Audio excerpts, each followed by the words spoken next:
अस्सलाम वालेकुम गाइस, ये देखिए हम एयरपोर्ट वाले ब्रिज के पास हैं। ठीक है, यहाँ से अगर हम राइट पे जाएंगे ब्रिज के नीचे से तो आप एयरपोर्ट पहुँचेंगे फ्रेंड्स।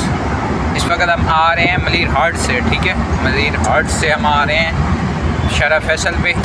शारा फैसल पे से होते हुए हम क्लिफ्टन पहुँचेंगे अपने ऑफिस की तरफ। व्यू चेक करें, धूप चेक करें, कभी बादल बन जाते हैं कराची में और कभी छाँव, ठीक है, और कभी धूप, क्योंकि महकमा मौसमियात ने कहा है कि कल जी जुमेरात वाले दिन अच्छी खासी बारिश होगी।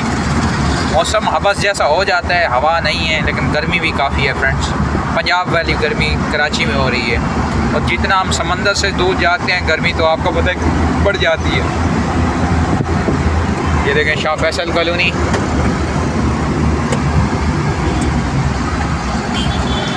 और ये जी ब्रिज ख़त्म हो गया एयरपोर्ट वाला।